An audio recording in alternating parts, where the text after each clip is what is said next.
تکلیفیہ. اب تکلیفیہ کا کیا مطلب ہوتا ہے؟ تکلیف کا ورڈ جو ہے وہ کیا ہے؟ تکلیف کس کو کہتے ہیں؟ مشکل تو اردو میں ہے تکلیف. یہ تکلیف کا وزن کس چیز کا ہے جی؟ کلفا یکلفو تکلیفن، تو یہ مصدر ہے کلفا سے. ٹھیک ہے، اسی سے ریلیٹڈ کون سا ورڈ ہے؟ اس کا اسم المفعول کیا بنتا ہے؟ کلفا یکلفو. اسم المفعول کیا بنتا ہے؟ مکلف. اسم الفاعل کیا بنے گا؟ مکلف. اور اسم المفعول مکلف. ٹھیک ہے جی. یعنی شریعت نے جس چیز کے ہمیں رسپانسبلٹی دی ہے ذمہ دار ٹھہرایا ہے. ٹھیک ہے، احکام تکلیفیہ. کچھ نے کہا ہے کہ اس کو تکلیفیہ اس وجہ سے کہا جاتا ہے کہ اس میں کہیں نہ کہیں کلفت ہے یا مشقت ہے. ٹھیک ہے، یعنی کہیں نہ کہیں انسان سے وہ ایک ڈیمانڈ، اس میں اندر کلفت یا مشقت ہے. لیکن کچھ نے کہا کہ مشقت ضروری نہیں ہے کہ ہم کہیں، بٹ یہ کہ انسان کو اس کا ذمہ دار ٹھہرایا ہے. اب ان احکام تکلیفیہ کو شیخ صاحب نے جو ہے وہ 5 میں ڈیوائڈ کیا کہ احکام تکلیفیہ بنیادی طور پہ 5 سمجھے جاتے ہیں، جن میں سے 4 میں جو ہے وہ شریعت نے کچھ طلب کی ہے، اور ایک میں ہمیں شریعت نے اختیار دیا ہے. جس میں اختیار دیا اس کو ہم کیا کہتے ہیں؟ مباح. جس میں شریعت نے اختیار دیا، آپ کو کرنا ہے کریں، نہیں کرنا ہے نہ کریں، آپ کے پاس اختیار ہے، اس کو ہم کہتے ہیں مباح. جس کے کرنے پہ یا نہ کرنے پہ شریعت نے کوئی ثواب یا گناہ کا اس کی ذات سے تعلق رکھا نہیں ہے.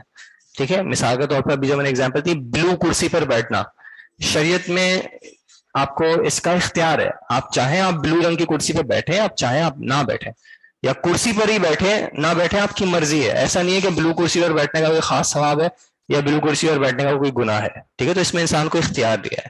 تو یہ احکام تکلیفیہ میں سے ایک قسم ہو گئی مباح، جس میں انسان کو اختیار ہے. باقی جو 4 ہیں اس میں کہیں نہ کہیں شریعت کی ہم سے ایک طلب ہے. اب شریعت کی طلب جو ہے وہ 2 اعتبارات سے. کہیں پہ شریعت نے طلب کیا ہے کہ ایک کام کو کیا جائے، جس کو ہم کہتے ہیں طلب الفعل. اور دوسری کس طرح کی ہوتی ہے طلب؟ ایک ہے طلب الفعل کہ آپ ایک کام کریں، دوسرا ہے طلب ترک الفعل. کہیں پہ شریعت نے طلب کیا کہ آپ ایک کام کو چھوڑ دیں. تو جب شریعت نے یہ ڈیمانڈ کی ہے کہ آپ ایک کام کو کریں، تو اس میں پھر شریعت نے اس طلب کو یا تو لازمی طور پہ کہا ہے یا پھر افضلیت کے طور پہ کہا ہے. جب لازمی طور پہ کہا ہے کہ یہ کام کریں اور لازمی طور پہ کریں، تو اس کو ہم کیا کہتے ہیں؟ واجب یا فرض. ٹھیک ہے، کہ یہ کام فرض ہے یا واجب ہے، یعنی کہ شریعت نے آپ سے اس کام کو طلب کیا ہے، مطلوب ہے یہ کام لازمی طور پہ کہ اگر آپ کریں گے تو آپ کیا کس چیز کے مستحق ہیں؟ ثواب کے مستحق ہیں، لیکن نہیں کریں گے تو گناہ کے مستحق ہیں. کچھ چیزیں ایسی ہیں جن کا شریعت نے مطالبہ کیا ہے لیکن لازمی طور پہ نہیں کیا ہے، افضلیت کے طور پہ کیا ہے کہ اگر کریں تو اچھا ہے، ثواب ہے انشاءاللہ، لیکن اگر نہ کریں تو گناہ نہیں ہے. ان کو ہم نے کیا کہا؟ مستحب یا پھر مسنون یا مندوب. ٹھیک ہے جی. پھر آ جائے طلب ترک الفعل. شریعت نے کہا کہ یہ کام چھوڑنا ہے. اب وہ چھوڑنا بھی یا الزامی طور پہ کیا ہے کہ لازمی طور پہ you have to leave it, یا پھر افضلیت کے طور پہ. جب لازمی طور پہ کہا ہے کہ چھوڑنا ہی چھوڑنا ہے، حرام یا محرم کہ یہ چیز حرام ہے، یعنی کہ اگر چھوڑیں گے تو کیا ہوگا؟ ثواب کے مستحق ہیں، لیکن اگر کرتے ہیں تو گناہ کے مستحق ہیں. یا پھر شریعت نے کہا ہے کہ چھوڑ دیں لیکن افضلیت کے طور پہ چھوڑ دیں، کہ اگر چھوڑ دیں تو ثواب کے مستحق ہیں، نہیں چھوڑ دیں تو کوئی مسئلہ نہیں ہے. ان کو ہم نے کیا کہا؟ مکروہ. ٹھیک ہے، اختیاری طور پہ مباح، کریں نہ کریں برابر ہے. اور 4 ہے جن میں طلب ہے. اب یا تو وہ طلب کرنے کی ہے یا وہ طلب چھوڑنے کی ہے، اور طلب کرنے کی ہو یا چھوڑنے کی ہو، یا وہ لازمی طور پہ ہے یا پھر وہ افضلیت کے طور پہ ہے. تو واجب یا فرض، مستحب یا مندوب، حرام یا محرم، مکروہ اور پھر مباح. ٹھیک ہے. پھر 2 اپنانے مطلب امر اور نہیں کی بھی ہم بات نہیں کر رہے. اب یہ کہ احکام تکلیفیہ جو ہے وہ 5 طرح کے ہیں. یا تو شریعت نے اس کو واجب فرض کہا ہے کہ آپ سے ڈیمانڈ کیے کہ آپ یہ کریں لازمی طور پہ، یا شریعت نے کہا ہے کہ آپ کریں لیکن اچھی بات ہے اگر کریں تو مستحب، یا پھر شریعت نے کہا کہ چھوڑ دیں، ہو گیا حرام. یا پھر اس کو کہا کہ چھوڑ دیں لازمی طور پہ، یا پھر کہا چھوڑ دیں اچھی بات ہے، تو وہ مکروہ ہو گیا، یا پھر شریعت نے آپ کو اختیار دیا ہے۔ پھر کچھ جو احکامات شریعت نے بتائے ہیں جن کو دوسرے معاملات یا عبادات کے لیے علامات کے طور پہ بتایا ہے، یا ان کی کچھ کنڈیشنز بیان کی ہیں، یا اس کی اور ڈیٹیلز بیان کی ہیں، کہیں پہ کچھ سائنز بتائی ہیں، کچھ امارات بتائی ہیں، کہیں پہ کچھ صفات بتائی ہیں کہ یہ کرنا ہے، اس طریقے سے کرنا ہے، یہ کرنا ہے لیکن اس سچویشن میں نہیں کرنا ہے، ٹھیک ہے۔ یہ جو ایڈیشنل تفاصیل ہیں ان کو ہم نے کیا کہا تھا کہ یہ ہے احکام الوضعیہ، الاحکام الوضعیہ، جس میں شیخ صاحب نے کیا کہا، اگر آپ پیج نمبر 13 کو دیکھتے ہیں تو کیا بتایا کہ جس کو شارع نے امارات کے طور پہ، امارات کس کو کہتے ہیں؟ وہ عمارہ وہ الگ ہے، امارات کہتے ہیں نشانیوں کو، علامات کو، ٹھیک ہے۔ جیسے جو آخرت کی کچھ امارات ہیں، قیامت کی کچھ امارات ہیں، کچھ نشانیاں ہیں، یعنی شریعت نے آپ کو مثال کے طور پہ آپ کو کیسے پتا چلے گا کہ ایک گاڑی یہاں سے گزری ہے، کیسے پتا چلے گا؟ یا تو آپ کو آواز آ جائے گی، یا پھر اس کے اثرات ہوں گے، کچھ گاڑی کے ٹائر کے ٹریکس ہوں گے، ٹھیک ہے، یہ اس کی امارات میں سے۔ تو شریعت نے کچھ امارات بتائی ہیں، ٹھیک ہے، کہ یہ کام کرنا، مثال کے طور پہ مغرب کب پڑھنی ہے، اس کی کچھ امارات، کچھ نشانی بتائی کہ جب یہ ہو جائے تو یہ کام کرنا ہے، ٹھیک ہے۔ اب یہ امارات اور صفات جو ہیں وہ کس چیز سے تعلق رکھتی ہیں، یا اس کے ثابت کرنے سے یا اس کے کینسل کرنے سے، کہ یہ چیز اس وقت ہو یا یہ چیز اس وقت نہ ہو، یا اگر یہ اس طریقے سے کریں گے تو یہ ایکسیپٹیبل ہے، اور اگر اس طریقے سے کریں گے تو ایکسیپٹیبل نہیں ہے۔ یہ جو ساری ڈیٹیلز ہیں یہ پھر ہے احکام الوضعیہ، ٹھیک ہے، احکام الوضعیہ۔ اس سے میں نے آپ کو بتایا تھا کہ جو اس میں کچھ چیزیں شیخ صاحب نے کتاب میں الگ سے ذکر نہیں کی ہیں، لیکن کہیں نہ کہیں ضمناً وہ آ گئی ہیں۔ ان میں سے ایک ہوتا ہے سبب، کہ شریعت نے کسی چیز کو کسی عبادت یا معاملے کے لیے سبب بنایا ہے۔ سبب جیسے اردو بھی ہم کہتے ہیں کہ اس کو کاز بنا دیا ہے، اس کے یعنی اس معاملے یا عبادات کے ہونے یا نہ ہونے کا تعلق اس چیز سے رکھ دیا ہے۔ جیسے بھی اگزامپل دی، مغرب کب پڑھتے ہیں؟ سورج کے غروب ہونا، تو سورج کا غروب ہونا شریعت نے ہمارے لیے ایک سبب بنا دیا ہے کہ جب بھی سورج غروب ہو آپ نے ایک نماز پڑھنی ہے۔ جب سورج غروب نہیں ہو رہا تب تک آپ نے نماز نہیں پڑھنی، یہ ہم جنرلی طور پہ بات کر رہے ہیں، ٹھیک ہے۔ کسی بھی دن آپ مثال کے طور پہ ابھی کراچی میں 6 بج گئے، ٹھیک ہے، یا 5:45 بج گئے، اب آپ کو مغرب پڑھنے کا ٹائم مل رہا ہے، آپ کا دل بھی ہو رہا ہے نماز پڑھنے کا، لیکن کیا آپ مغرب پڑھ سکتے ہیں؟ نہیں پڑھ سکتے، کیونکہ جو سبب ہے وہ اب تک وجود میں نہیں آیا ہے، ٹھیک ہے۔ جب سبب وجود میں آ جائے گا تو پھر آپ وہ عبادت کر سکتے ہیں۔ دوسری ایک چیز سبب کے علاوہ شرط، شرط کیا ہوتی ہے کہ شریعت نے کہا ہے کہ یہ کام کرنا ہے، لیکن اس کو کرنے کے لیے آپ کو یہ شرط پوری کرنی پڑے گی۔ جیسے آپ کہیں پہ داخلہ لیتے ہیں، وہ کیا کہتے ہیں کہ اگر آپ کو ہمارے پاس بیچلرز میں داخلہ لینا ہے تو آپ کو انٹر یا A-levels کیا ہوگا، تو اگر یہ کیا ہوا ہے تو آپ کو داخلہ ملے گا، اور اگر یہ نہیں کیا ہوا تو داخلہ نہیں ملے گا۔ لیکن اس کا یہ مطلب نہیں کہ جس شخص نے بھی انٹر یا میٹرک A-levels کیا ہوا ہے وہ لازمی طور پہ آ کے داخلہ لے، اس کا یہ مطلب بھی نہیں ہے، ٹھیک ہے۔ یعنی کہ جیسے ایلیجیبلٹی کرائٹیریا ہوتا ہے کہ 18 سال سے عمر والے ووٹ دے سکتے ہیں، تو اب جس کو ووٹ دینا ہے اس کا 18 سال کا ہونا ضروری ہے ہمارے ملک میں، لیکن اس کا یہ مطلب نہیں ہے کہ اگر آپ 18 سال کے ہو جائیں گے تو گورنمنٹ آ کے آپ کو فورس کرے گی کہ آپ ووٹ دیں۔ ووٹ دینا ہے تو شرط پوری ہونی چاہیے۔ مثال کے طور پہ نماز پڑھنی ہے تو اس کی شرط کیا ہوگی؟ وضو ضروری ہے، لیکن اس کا یہ مطلب نہیں ہے کہ آپ نے جب بھی وضو کیا آپ کو نماز پڑھنا ضروری ہے، ایسا نہیں ہے، ٹھیک ہے جی۔ پھر شرط کا ایک طرح کا اپوزٹ کیا ہے؟ مانع، کہ شریعت نے کچھ چیزوں کو رکاوٹ بنا دیا ہے کہ اگر یہ ہے تو پھر ہم نہیں کر سکتے، ٹھیک ہے۔ اگر یہ چیز آپ کے اندر موجود ہے، مثال کے طور پہ اگر آپ کا کوئی کرمنل ریکارڈ موجود ہے تو آپ ہمارے یہاں پہ جاب نہیں کر سکتے، ٹھیک ہے۔ یہ کرمنل ریکارڈ جو ہے آپ کا، یا آپ نے پاس میں کوئی چوری کی تھی، یہ آپ کے لیے ایک مانع بنا ہوا ہے ہمارے یہاں کام کرنے سے۔ تو اسی طرح شریعت میں کوئی چیز اگر موجود ہے تو شریعت نے آپ کو اس چیز سے روک دیا ہے کہ آپ کو یہ چیز کرنی ہے، لیکن ابھی یہ مانع آیا ہوا ہے، اس کی وجہ سے آپ یہ کام نہیں کر سکتے، ٹھیک ہے۔ جیسے اس کی مثال نشہ ہے تو آپ نماز نہیں پڑھ سکتے، ٹھیک ہے، یا اگر حیض ہے تو آپ روزہ نہیں رکھ سکتے، ٹھیک ہے جی۔ پھر اگر ایک چیز کو آپ ان صفات کے ساتھ سبب موجود ہو، شرائط پوری ہو رہی ہوں اور مانع موجود نہ ہو، تو پھر ایسے معاملے کو اگر ادا کیا جائے تو وہ معاملہ کیسا کہلائے گا؟ وہ معاملہ کہلائے گا کہ یہ صحیح ہے، صحیح ہے۔ عبادات میں صحیح کا کیا معاملہ ہوگا کہ آپ کے اوپر جو ذمہ داری تھی وہ آپ نے ادا کر دی.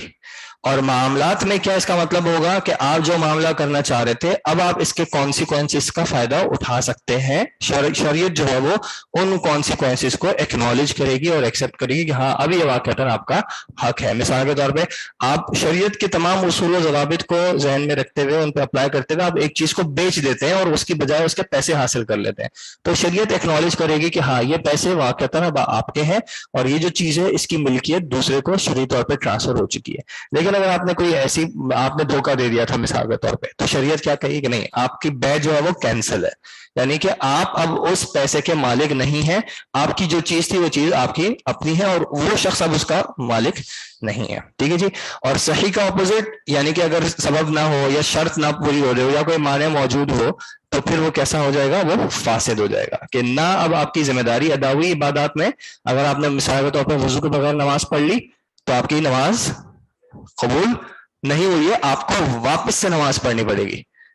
ٹھیک ہے. آپ مثال کے طور پہ ابھی مغرب ہوئی, اذان ہوئی, ہم جلدی سے گئے نماز پڑھ لی, اب 7 بجے کسی کو یاد آتا ہے کہ میں نے مغرب پڑھ تو لی تھی لیکن میرا وضو نہیں تھا, تو اس کو واپس دوہرانی پڑے گی کیونکہ اس کی ایک شرط جو تھی وہ پوری نہیں ہو رہی تھی. ٹھیک ہے جی. تو یہ ہوگا احکام الوضعیہ. سر ایک سوال تھا کہ وضو کی کیا حیثیت ہوگی, اس کو وضوء کے حکم میں تحت نماز کے لیے شرط کہیں گے یا پھر مالا یتم الواجب وضو بھی واجب درجے میں آ جائے گا؟ وہ آپ کی بات بالکل اس اعتبار سے صحیح ہے کہ شرط پہ عمل کرنا بھی اگر واجب ہے تو وہ واجب ہو جائے گا, لیکن وہ اسٹل کنڈیشنل واجب ہوگا, اس کام کے لیے یا اس عبادت کے لیے واجب ہوگا, فی ذات ہی واجب نہیں رہے گا. فی ذات ہی وضو کا کیا حکم ہوگا؟ مستحب یا سنت. ٹھیک ہے, مندوب مستحب ہوگا. وضو فی ذات ہی مستحب ہے, آپ کسی بھی وقت کرتے ہیں آپ کو انشاءاللہ اس کا کرنے کا ثواب ہے, لیکن یہ شریعت نے آپ سے ایکسپیکٹ نہیں کیا کہ آپ ہر وقت, یعنی ڈیمانڈ نہیں کی ہے لازمی طور پہ کہ آپ ہر وقت وضو کی حالت میں رہیں. تو وہ مالا یتم الواجب الا به فهو واجب, وہ صرف اس وقت واجب ہوگا وضو جب وہ شرط کے طور پہ آپ کو پورا کرنا ہے. ٹھیک ہے جی. لیکن فی ذات ہی اس کا حکم الگ ہوگا. ٹھیک ہے. تو یہ جو احکام کی جو قسم ہے یہ اگر ہم فی ذات ہی دیکھیں تو اس اعتبار سے ہیں. ٹھیک ہے. اور ان احکام وضعیہ میں جیسے خاص کر سبب میں کچھ چیزیں ایسی ہیں جس کو شریعت نے انسان کے اعمال سے کہیں نہ کہیں اس کا تعلق رکھا ہے, کچھ چیزیں ایسی ہیں جن کا انسان کے عمل سے کوئی تعلق نہیں ہے, انسان کو ان پہ کوئی کنٹرول نہیں ہے. ٹھیک ہے. جیسے ہم نے سورج کی بات کی, سورج کی موومنٹ انسان کے کنٹرول میں نہیں ہے. کچھ چیزیں ہیں, چوری کرنا انسان کے کنٹرول میں ہے, چوری اگر ہوگی سبب بنے گا تو پھر اس کا ایک اور حکم آگے, مثال کے طور پر ہاتھ کاٹنا جو ہے وہ واجب آ جائے گا. ٹھیک ہے جی. تو شیخ صاحب نے احکام کی پھر یہ تفاصیل بتائی, احکام تکلیفیہ, احکام وضعیہ جو ہے وہ کہیں نہ کہیں ان کے لیے عمارت نشانی بن رہی ہوتی ہے. پھر شیخ صاحب نے ڈسکس کیا علم کو. کیوں شیخ صاحب نے ڈسکس کیا تھا؟ کیونکہ جہاں پہ بھی شروع میں شیخ صاحب نے تعریف ذکر کی تھی فقہ کی یا اصول فقہ کی, تو اس میں شیخ صاحب ایک ورڈ ذکر کر رہے تھے معرفت کا, پہچاننے کا یا جاننے کا. تو شیخ صاحب نے اس معرفت کے بیان کے لیے بتایا کہ یہ معرفت یا جاننا جو ہے یہ ڈفرینٹ لیولز کا ہوتا ہے. اس میں شیخ صاحب نے بتایا کہ سب سے جو ہائیسٹ لیول ہوتا ہے کسی چیز کو جاننے کا, اس کو ہم کیا کہتے ہیں؟ علم. علم کیا ہوتا ہے کہ کسی چیز کی حقیقت کو ویسے ہی جاننا جیسے کہ وہ ہے, اور لازمی یا یقینی طور پہ جاننا کہ آپ شیور ہیں کہ یہ چیز ایسی ہے اور وہ واقعتاً ویسی ہی ہو. ٹھیک ہے جی. اس کو کہتے ہیں علم. اور اگر علم بالکل ہی نہ ہو تو اس کو کیا کہیں گے؟ جہل. علم کا اپوزٹ ویسے جہل ہے, لیکن پھر جہل دو طرح کا ہے. ایک تو یہ کہ آپ کو ایک چیز کلی طور پر پتہ ہی نہیں ہے, یہ کیا ہے مجھے پتہ ہی نہیں ہے کیا ہے. اللہ تعالیٰ نے کتنی نمازیں فرض کی ہیں مجھے پتہ ہی نہیں ہے کتنی نمازیں. اس کو کیا کہا تھا شیخ صاحب نے؟ اس کو شیخ صاحب نے کہا جہل بسیط, کہ بالکل پتہ ہی نہیں ہے. اور ایک ہے کہ حقیقت کے اپوزٹ جانتا ہے لازمی یا یقینی طور پہ, کہ میں یقینی طور پہ کہوں کہ اللہ تعالیٰ نے ہم پہ 7 نمازیں فرض کی ہیں, تو یہ کیا کہلائے گا؟ جہل مرکب. ٹھیک ہے. پھر جاننے میں علم سے کم درجہ کون سا تھا؟ ظن, کہ جہاں پہ آپ چیز کو اس کی حقیقت پہ جان رہے ہیں لیکن آپ 100% سرٹنٹی پہ نہیں ہے, کچھ نہ کچھ کہیں نہ کہیں ایک احتمال ہے کہ بات دوسری بھی ہو سکتی ہے. ٹھیک ہے. اور اگر آپ صحیح چیز پہ کھڑے ہیں تو کہلائے گا ظن, اگر آپ غلط چیز پہ ہوں گے تو وہم. اور اگر آپ بیچ میں ہیں کہ نہ ادھر کا 100 نہ ادھر کا کوئی یقین ہو رہا ہے نہ ادھر کا یقین ہو رہا ہے تو پھر یہ کہلائے گا شک. ٹھیک ہے جی. شیخ صاحب نے کچھ بیان کیا کلام کے حوالے سے کہ عربی لغت میں جو کلام استعمال ہوگا جو الفاظ استعمال ہوں گے اس کی شیخ صاحب نے کچھ تفصیل بیان کی. اس میں سے کچھ تفصیل کو ہم نے ڈسکس کیا, کچھ کو نہیں کیا. جس کو نہیں بھی ڈسکس کیا وہ آپ دیکھ لیتے ہیں.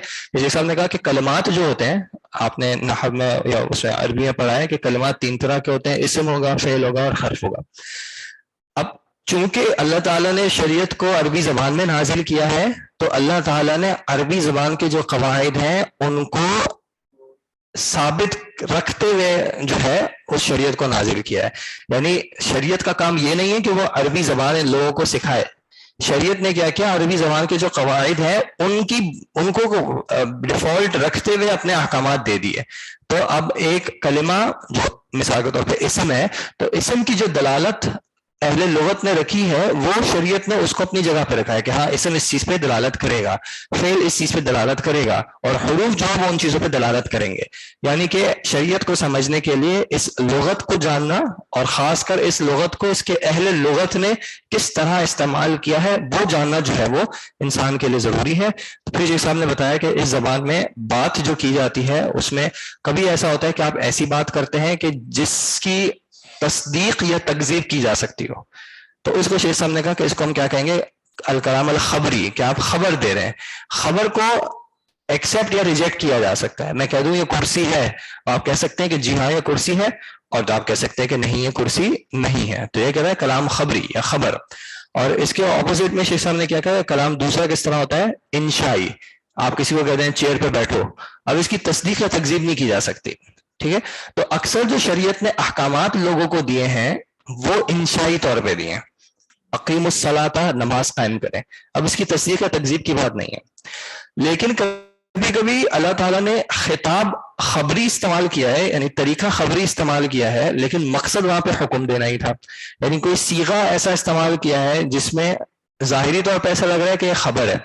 مثال کے طور پہ والمطلقات یتربصن بانفسہن, کہ مطلقہ عورتیں جو ہیں وہ بیٹھتی ہیں یا روکے رکھتی ہیں اپنے آپ کو 3 مہینوں کے لیے یا 3 حیض کے لیے.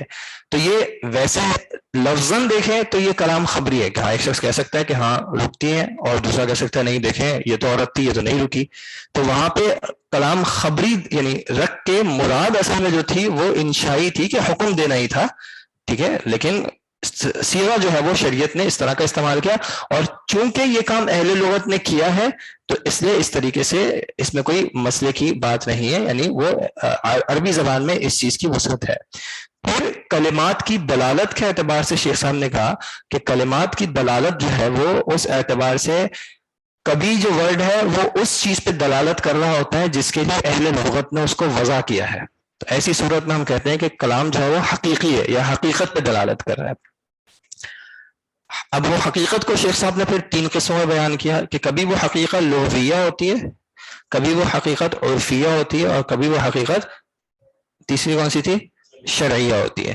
کہ کلام جس مقصد کے لیے یا جس معنی کے لیے شریعت نے اس کو یوز کیا ہے وہ اس کی حقیقت شرعیہ ہوگی. جیسے کہ صلاۃ سے مراد نماز جو خاص صفات کے ساتھ ادا کی جاتی ہے. اب شریعت میں جہاں پہ بھی ورڈ استعمال ہوگا تو وہ پہلے حقیقہ شرعیہ پہ رکھا جائے گا. پھر حقیقہ عرفیہ ہوتی ہے کہ عرف میں لوگوں نے اس ورڈ کو یا اس کلام کو کس معنی میں استعمال کیا تھا, وہ حقیقہ عرفیہ ہو جائے گی. اور حقیقہ لغویہ اہل لغت نے اس کو کس معنی کے لیے استعمال کیا تھا. ٹھیک ہے. یہ شیخ صاحب نے تفصیل کیوں بیان کی, یہ شیخ صاحب نے تفصیل اس لیے بیان کی کیونکہ ایک تھوڑا سا اختلاف بعد میں یہ جنریٹ ہو گیا تھا کہ کچھ لوگوں نے کہا کہ کلام جو ہے یا وہ حقیقت ہوگا, یعنی وہ اس چیز پہ دلالت کرے گا جس کے لیے وہ وضع کیا گیا ہے, یا پھر وہ مجاز ہوگا. اور مجاز کا کیا مطلب کہ آپ اس کو ایک ایسے معنی میں لے جا رہے ہیں جس کے لیے وہ اصل میں وضع نہیں کیا گیا تھا, یعنی اس کی اصل جو تھی وہ اس پہ نہیں تھی, بعد میں اس کو اس معنی میں. تو پھر اس میں مجاز میں کیونکہ کچھ اختلافات آ گئے پھر اس کو ڈفرینٹ اس میں لیا گیا.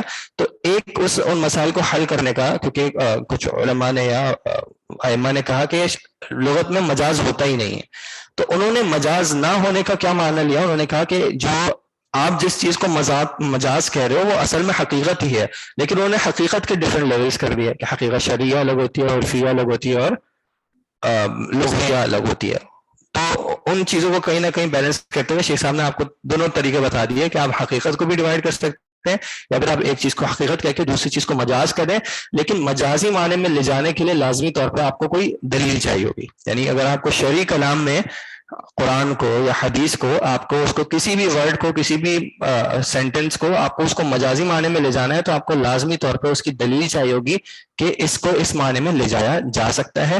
اپنی طرف سے اپنے طور پہ یہ نہیں کیا جا سکتا, خاص کر عقلی طور پہ نہیں کیا جا سکتا کہ مجھے تو یہی سمجھ میں آ رہا ہے, میری عقل تو اس چیز کو قبول کر رہی ہے, تو اس اعتبار سے آپ کر لیں. ٹھیک ہے جی.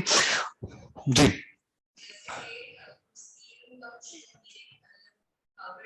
جی جی وہ مجازی میننگ آپ کہہ سکتے ہیں.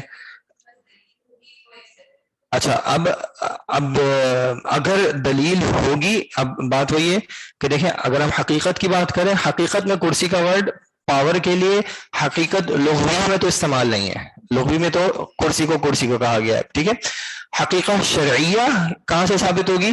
شریعت سے ثابت ہوگی کہ کہیں قرآن میں یا حدیث میں کرسی کو اس معنی میں استعمال کیا گیا ہو, اس آیت میں نہیں, کیونکہ اس آیت کو تو آپ کو ثابت کرنا ہے کہ اس آیت میں یہ معنی اگر لینا ہے تو اس آیت کے غیر میں کہیں پہ یہ معنی آپ کو ثابت کرنا ہوگا. ٹھیک ہے, مثال کے طور پہ ایک چھوٹی سی اگزامپل دیتا ہوں, امنتم من فی السماء, کیا تم عمل میں آ گئے ہو اس سے جو کہ فی السماء. اب فی کا معنی عام طور پہ ہم کیا کرتے ہیں, میں, کہ جو آسمان میں ہے, یعنی فی داخل الاسمان. اب جو تفسیر کی جائے گی وہ کہیں گے, یعنی آپ اگر سلف کی تفسیر کریں گے وہ کہیں گے فی بمعنی علی, کہ فی کا معنی کیا ہے؟ علی. تو اب سوال ہوگا کہ فی کو علی کے معنی میں استعمال کرنے کا آپ کے پاس کیا پروف ہے؟ تو پھر وہ دوسری آیات لائیں گے, نہیں وہ دوسری آیت بھی مل جائے گی, ویسے کلام لغت میں آپ کو کلام بھی مل جائے گا, یا پھر آپ کو دوسری آیت دیں گے. کون سی آیت؟ وہ تو علی کے اس میں نا, لَأُصَلِّبَنَّكُمْ فِي جُذُوعِ النَّخْلِ, کہ فرعون نے جادوگروں کو کیا کہا تھا کہ میں تمہیں لٹکاؤں گا, فی جذوع النخل, کھجور کے درختوں کے تنوں میں لٹکایا جاتا ہے یا پہ لٹکایا جاتا ہے ان پر, یعنی علی جذوع النخل, لیکن فی بمعنی علی وہاں پہ استعمال ہوا ہے. ٹھیک ہے, تو شریعت سے بھی ثابت ہو گیا اور عرف میں اور لغت میں آپ کو مل جائے گا. تو پھر یہ چیز ثابت ہو گئی کہ ہاں اس آیت میں آپ فی بمعنی اعلیٰ لے سکتے ہیں. تو کرسی اگر آپ لیں گے تو یا تو آپ کو شریعت میں ثابت کرنا پڑے گا کہ شریعت نے کرسی کو بمعنی اعلیٰ لیا ہے, یا کرسی بمعنی پاور لی ہے یا نہیں لی, یا پھر لغت میں ثابت کرنا پڑے گا, یا پھر آپ کو کرنا پڑے گا عرف میں. اب لیکن عرف عرب کا عرف اور اس زمانے کا عرف, بعد کے عرف کی بات نہیں ہے اور دنیا کے عرف کی بات نہیں ہے. جس زبان کے لوگ تھے اس زبان کے لوگوں نے اس وقت, یعنی نبی صلی اللہ علیہ وسلم کی وفات سے پہلے یا پھر اس وقت جو ہے اس معنی میں اس کو لیا ہو, صحابہ کے زمانے میں, کیونکہ صحابہ تک تفسیر ہو چکی تھی. بعد میں تفسیر کوئی نئی نہیں ہے, صرف اس کو کہنے کے طریقے مختلف ہیں یا ادھر ادھر کی چیز جمع کر کے ایک نئے طریقے سے پیش کرنے کی بات ہے. معنی کوئی نیا نہیں آ سکتا صحابہ کے زمانے کے بعد. ٹھیک ہے جی, ٹھیک ہے. اس کے بعد پھر شیخ صاحب نے جو ٹاپکس اسٹارٹ کیے, اب ان میں شیخ صاحب نے جو کیفیت الاستفادہ کی بات ہے اور جو ادلہ اجمالی ہیں ان کی طرف آ گئے کہ اب یہ کلام میں سے ہم کس طرح استفادہ کریں گے. تو پھر شیخ صاحب نے سب سے پہلے شروع کیا امر سے, کہ لینگویج میں جب امر آیا ہے تو اس سے ہم ادلہ اجمالیہ کیا نکال رہے ہیں اصول فقہ کے حوالے یا فقہ کے حوالے سے, کہ جب امر آئے گا شریعت میں تو ہم اس سے لیں گے کہ امر سے ہم کیا ثابت کرتے ہیں کہ امر کا تقاضا ہے واجب کا اور دوسرا امر کا تقاضا ہے فور کا. ٹھیک ہے, اب یہ امر لینگویج میں کس طرح امر دیا گیا ہے, ایک صیغۃ الامر سے, جو مخاطب کے صیغے کو امر کے صیغے میں بنانا, یا پھر شیخ صاحب نے کہا کہ اس سے پہلے لام لگا کے, مضارع سے پہلے لام لگا کے, یا پھر اسم فعل الامر استعمال کر کے, کہ وہ اسما جو کہ عرب نے امر کے معنی میں استعمال کیے, یا پھر مصدر کو فعل کے معنی میں استعمال, امر کے معنی میں استعمال کرتے ہوئے. تو اس طرح اگر شریعت نے بات کی ہے یا پھر شریعت نے کچھ اور چیز ایسی بیان کی ہے یہ ثابت کرنے کے لیے کہ شریعت یہاں پہ یہ ڈیمانڈ کر رہی ہے آپ سے, ٹھیک ہے, تو پھر وہ امر اس سے ثابت ہو جائے گا. اب وہ امر جو ہے صیغۃ الامر جو ہے وہ دو چیزیں تقاضا کرے گا آپ سے, ایک تو یہ کہ وہ واجب بائی ڈیفالٹ تقاضا کرے گا, دوسرا فور پہ تقاضا کرے گا. لیکن کوئی دلیل ہوگی تو یہ امر کے معنی سے نکل کے دوسرے معنی میں بھی جا سکتا ہے, اور دلیل ہوگی تو یہ فور سے نکل کے ڈیلے یا تراخی کے معنی میں بھی جا سکتا ہے, لیکن اس کے لیے دلیل چاہیے ہوگی. ٹھیک ہے, تو اس کے اپوزٹ میں انہوں نے بیان کیا نہیں کو. ٹھیک ہے, کہ نہیں میں لغتاً طلب ترک الفعل ہوتا ہے کہ ایک کام کو چھوڑ دیا جائے, اور جب عام طور پہ شریعت میں نہیں ثابت ہوگی تو اس سے ہم کیا تقاضا کریں گے, تحریم حرام ہونے کا، ایک چیز کی تحریم کا، کہ شریعت نے جب طلب ترک الفعل تقاضا کیا تو یعنی وہ چیز حرام ہے، اور یہ جو کام ہے یہ فاسد ہے، ٹھیک ہے، کہ یہ چیز نہیں کی جا سکتی، اگر آپ کریں گے تو شریعت اس کا اعتبار نہیں کرے گی۔ پھر اگین کہ ان معنی سے نکلا جا سکتا ہے شریعت کی یا کسی دلیل سے، کہ وہ ہو سکتا ہے تحریم سے نکل کے مکروہ کی طرف آ جائے، یا پھر ہو سکتا ہے کہ وہ صرف ترغیب دینے کے لیے بھی ہو یا کسی چیز سے ڈرانے کے لیے ہو، ٹھیک ہے جی۔ پھر شیخ صاحب نے ان کے بعد امر اور نہیں کے بعد ایک قاعدہ ذکر کیا، اور اس میں قاعدے میں کیا ذکر کیا جو انہوں نے بیچ میں سوال کیا تھا، کہ ما لا یتم المأمور الا به فهو مأمور به، کہ یہ ایک یہاں پہ رول کیا نکل رہا ہے کہ اگر کوئی چیز جس کا حکم دیا ہے وہ کسی دوسری چیز پر ڈیپینڈنٹ ہے کہ اس کے بغیر یہ کام نہیں ہو سکتا، تو دوسری چیز کو بھی اس وقت کے لیے وہی حکم ملے گا جو کہ اس چیز کا ہے۔ اگر آپ کو کوئی مباح کام کرنا ہے لیکن وہ مباح کام کسی دوسرے کام کے بغیر نہیں ہو سکتا تو وہ کام بھی آپ کے لیے مباح ہے، اللہ کہ شریعت نے اس کو کسی اور جگہ پہ حرام کیا۔ اسی طرح اگر کوئی چیز لازمی طور پہ آپ کو واجب ادا کرنا ہے اور اس کے لیے شریعت نے کوئی دوسری چیز کا تقاضا کیا ہے تو وہ بھی آپ کو واجب کے طور پہ ملے گی۔ پھر شیخ صاحب نے جی مضارع مقرون کا مطلب ہوتا ہے جس ملا دیا گیا ہو، فعل مضارع یا صیغۃ المضارع مقرون بلام الامر، اس سے پہلے لام لگا دیا گیا ہے، مقرون قرین سے قریب ہونے سے کہ اس کو ملا دیا گیا ہے کسی صیغے کسی حرف سے یا کسی چیز سے، تو وہاں پہ بلام الامر فعل مضارع سے پہلے اگر لام امر لگا دیا گیا ہو، ٹھیک ہے جی۔ پھر شیخ صاحب نے کلمات کی دلالت کے اعتبار سے اور مختلف نوع کی دلالت کے اعتبار سے پھر ٹاپکس باندھے، جس میں شیخ صاحب ایک لائے عام اور خاص کو، اس کے بعد مطلق اور مقید، اور تیسرا مجمل اور مبین کو، ٹھیک ہے جی، اتنا ہی ہم نے کیا تھا، مجمل اور مبین، پھر ظاہر اور مؤول بھی، ٹھیک ہے جی۔ عام اور خاص میں کیا ہے؟ عام کلمہ کیسا ہوتا ہے؟ جو کہ اپنے اندر سب کو شامل کر لے، ٹھیک ہے، جس پہ بھی وہ کلمہ اپلائی ہو رہا ہے عام سب کو اپنے اندر شامل کر لے گا۔ جب شریعت نے کوئی عام استعمال کیا تو اس کا مطلب کیا ہے کہ جس آخرت تک جس شخص پہ بھی یہ کلمہ اپلائی ہو سکتا ہے یہ شخص اس میں شامل ہے۔ اللہ تعالیٰ نے کہہ دیا یا ایھا الذین آمنوا، ٹھیک ہے، اب جو شخص بھی قیامت تک الذین آمنوا پہ اپلائی ہو رہا ہے اس پہ آگے والی بات اپلائی ہوگی، ٹھیک ہے۔ کبھی اس کی تخصیص کر دی جائے گی کہ ٹھیک ہے یہ بات کی تو اس طرح تھی لیکن اب الا یہ کہ یہ والا شخص ہو، یا الا وہ کہ وہ والا شخص ہو۔ مثال کے طور پہ ہر شخص کو حکم کیا دیا اقیموا الصلاۃ، لیکن الا یہ کہ اگر آپ حائض ہو یا آپ بیمار ہو تو آپ کو اس میں ایک طرح کی رخصت مل سکتی ہے، یا اگر آپ سفر میں ہو تو آپ کو ایک الگ طرح کی رخصت مل سکتی ہے، یا اگر آپ مکلف ہی نہ ہو تو آپ کو الگ طرح کی رخصت مل جائے گی، ٹھیک ہے۔ تو عام سب کو شامل کرے گا، اور اس عام میں سے کچھ لوگوں کو نکال دینا اس کو ہم کہتے ہیں تخصیص، تو پھر وہ خاص ہو جائے گا۔ دوسرا تھا مطلق اور مقید۔ مطلق کا کیا معنی تھا یا مقید کا کیا معنی ہے؟ کہ کوئی قید بیان کر دی ہے، کوئی ایک طرح کی وصفی لمیٹیشن بیان یا ریسٹرکشن بیان کر دی ہے۔ اگر ریسٹرکشن نہیں بیان کی ہے تو پھر وہ مطلق ہے، کہ مثال کے طور پہ ایک بچہ یا ایک غلام، تب وہ کوئی بھی ایک ہوگا اپلائی ہو جائے گا، لیکن مقید کر دیا کہ لمبا بچہ، ٹھیک ہے، یا مرد غلام، تو پھر یہ اس کو قید لگا دی ایک طرح کی، ایک اس کے ساتھ ایک ریسٹرکشن لگا دی ہے، کوئی وصف کے طور پہ ہو سکتا ہے یا عادت کے طور پہ بھی ہو سکتا ہے، ٹھیک ہے جی۔ اور پھر اس کے بعد ہم نے دیکھا تھا مجمل اور مبین۔ کبھی کلام ایسا ہوتا ہے جس میں کچھ نہ کچھ اجمال رہ جاتا ہے، کوئی لیک آف کلیریفیکیشن رہ جاتی ہے اس کی ذات میں، ٹھیک ہے۔ مثال کے طور پہ آپ کو کہا جائے نماز پڑھیں، اب اس میں اجمال کیا ہے کہ آپ کو نہیں پتا کتنی پڑھنی ہے، کیسے پڑھنی ہے، کہاں پڑھنی ہے، کب پڑھنی ہے، تو پھر مبین یا تبیین کیا کرتی ہے؟ اس کو آ کے واضح کر دیتی ہے، کیا اس اجمال کو وہ ختم کر دیتی ہے۔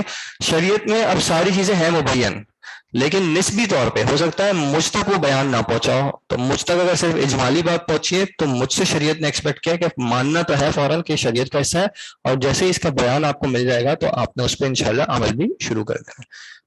پھر ہم نے دیکھا تھا الظاہر والمؤول، کہ کبھی جو کلام ہے وہ اپنے یعنی اس میں ہم نے تین چیزیں دیکھی تھی، نص، ظاہر اور مؤول۔ نص کیسا کلام ہوتا ہے؟ جس کے اندر معنی ایک ہی ہوتا ہے، دوسرا کوئی معنی نکل ہی نہیں رہا ہوتا، میرے ایک خاص اسپیسیفک ایک ہی معنی ہے۔ ظاہر میں کیا ہوتا ہے کہ اکثر کلام میں ایک سے زیادہ معنی کا احتمال ہوتا ہے، لیکن ان میں کچھ معنی ایسا ہوتا ہے یا ایک معنی ایسا ہوتا ہے جو کہ قریب الفہم ہوتا ہے، جو ذہن میں پہلے آتا ہے. جب ہم کرسی کہیں گے تو ہم سب کے ذہن میں ایک کرسی آ جائے گی، بیٹھنے کی جو چیز ہے، یہ قریب الفہم ہے یا متبادر ذہن ہے، یہ اس کا ظاہری معنی کہلاتا ہے.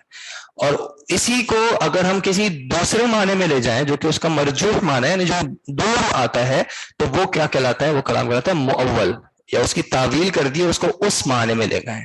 اگین یہ جس طرح مجاز میں قاعدہ تھا کہ تعویل کرنے کے لیے آپ کو دلیل چاہیے ہوتی ہے، کہ بھائی تعویل اگر کرنی ہے تو اس کے لیے کوئی دلیل ہو کہ لغت میں اس معنی میں استعمال ہوا بھی ہو، یا اس کا کوئی ربط ہو اس کلام، اس ورڈ سے، اس معنی سے، اور کانٹیکس میں سیٹ بھی ہو رہا ہو. ٹھیک ہے جی. بیچ میں ایک چیز رہ گئی، وہ تھا مکلف، کہ شریعت نے جو احکامات دیے ہیں وہ خطاب دیا کس کو ہے؟ تو وہ ہے مکلف. تو کون ہے مکلف؟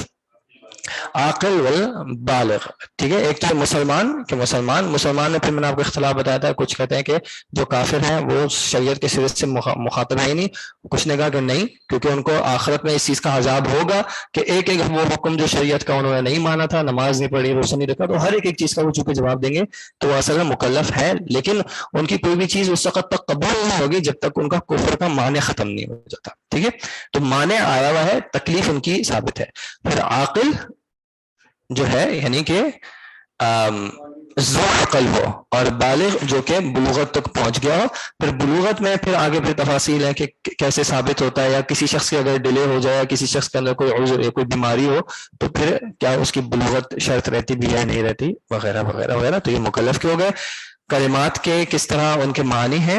پھر نسخ کا شیخ صاحب نے ایک بیچ میں ٹاپک ذکر کیا ہے کہ کبھی شریعت جو ہے یا شارع نے ایک حکم کو دیا اور بعد میں اس کو ختم کر دیا. کبھی ایسا ہوا کہ اس کے الفاظ باقی رہنے دیے، حکم ختم کر دیا. کبھی ایسا ہوا کہ اس کے الفاظ بھی ختم کر دیے لیکن حکم، الفاظ ختم کر دیے، حکم کو باقی رکھا. اور کبھی ایسا ہوا کہ دونوں کو ہی ختم کر دیا. ٹھیک ہے جی.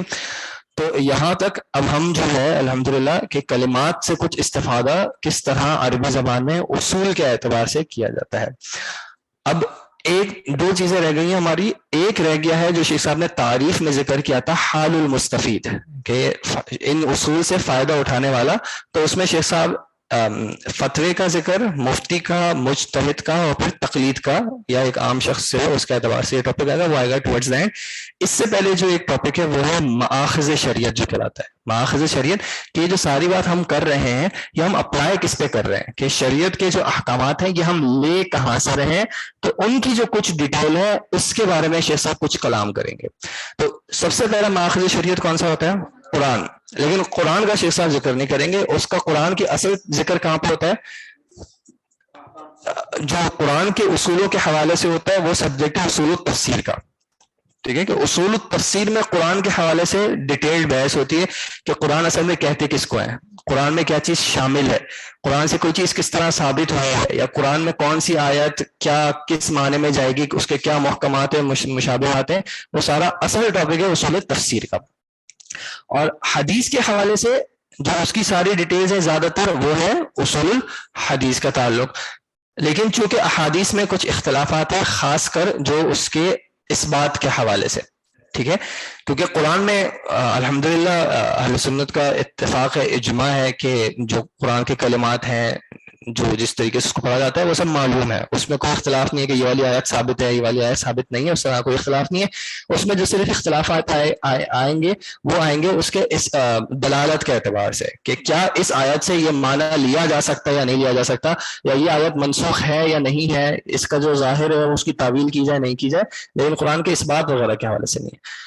حدیث میں چونکہ ایک اختلاف ہے کہ کیا یہ حدیث جو ہے مثال کے طور پہ جیسے ہم نے دیکھا تھا کہ متواتر جو ہے اس کو ویسے ہی قبول کر لیا جائے یا اس کو اس پہ بھی چیک کیا جائے، یا پھر کسی حدیث کی صحت پہ اگر اختلاف آ سکتا ہو تو اس اعتبار سے. یا پھر اس میں ایک اور ڈیٹیل ہے وہ انشاءاللہ ہم اگلی کلاس میں کل دیکھیں گے کہ جو ہم نے حدیث کی تعریف کی تھی وہ میں نے آپ کو بتایا تھا کہ اصول حدیث میں تعریف الگ ہوتی ہے اور اصول فقہ میں حدیث کی تعریف الگ ہوتی ہے.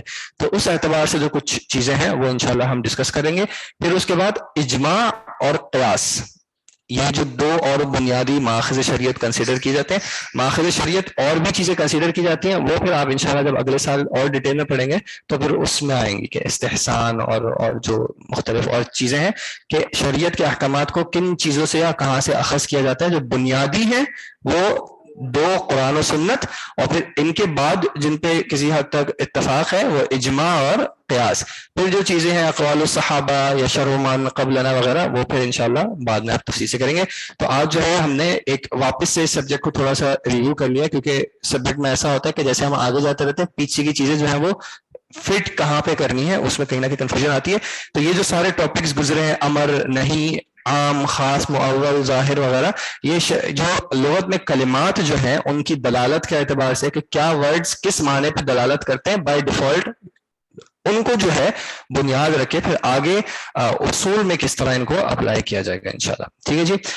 فقی اینڈ مفتی وہ انشاءاللہ آگے دیکھ لیں گے. مالا یتم انشاءاللہ اگر آپ چاہیں گے تو یہ مالا یتم والے پوائنٹ کا کل ریوائنڈ کرا دیجیے گا، آج ٹائم تھوڑا زیادہ ہو گیا انشاءاللہ، تو پھر کل ہم اس کو واپس دیکھ لیں گے. جزاکم اللہ خیر. سبحانک اللہم و بحمدک، اشہد ان لا الہ الا انت، استغفرک و اتوب الیک. السلام علیکم ورحمۃ اللہ.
Want to go see?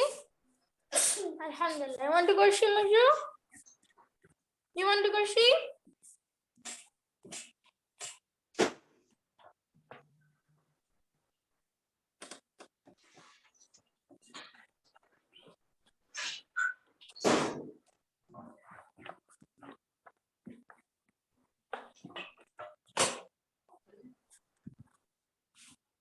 اپنا مائک آف